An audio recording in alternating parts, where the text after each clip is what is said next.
Hi, welcome to the Carpenter Shop, where together we're growing, becoming just a little bit better at this thing called following Jesus. And it's going to take a lifetime of learning, but the lessons we learn in the Carpenter Shop help us to grow.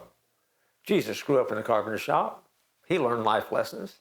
And if he can do it, then probably it's a good thing for us to do as well. I'm Jeff Dixon. I'm your guide for the next couple minutes.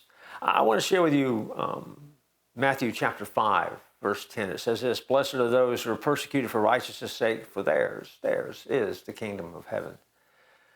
Last year, Pastor Farshid Fathi spoke about the growth of the church in Iran.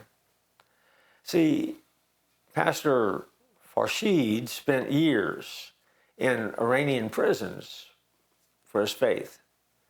Since then, he's been released and he now lives in Turkey among the hundreds of thousands of Iranians living there. He estimates that there are more than 1 million new believers right now in Iran. New believers who have converted from Islam to Christianity, despite severe restrictions on them. He has said persecution is not the end of the story, but it's a part of it. The greatest demonstration of love we can make is to be willing to go through the suffering. It is safe to say that if you've ever felt like you've been persecuted for your faith, try living it out in Iran, because it's illegal and there's real persecution. I find that number staggering. To think that there's 1 million followers of Jesus that are trying their best in a culture that has made it illegal to follow Jesus, and they're willing to do it. That's amazing. The Christians in Jesus' day, by the way, understood persecution. They were killed, they were executed.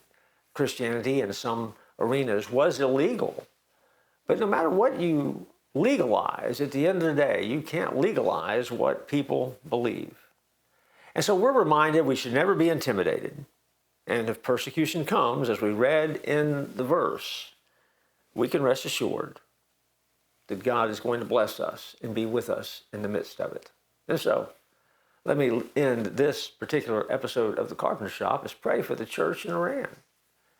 And I know as we listen to the news today, that's not the first thing that we think about when we think about Iran. We don't think about the spiritual implications of what's happening there. We tend to want to think of Iran in terms of end times and last days and biblical prophecy. All that's fine, well and good. But don't forget that every person there is someone that Jesus thought was worthy enough to die for. And it sounds like there's at least 1 million that are trying to do their best to get it right. I look forward to joining you next time here in the Carpenter Shop.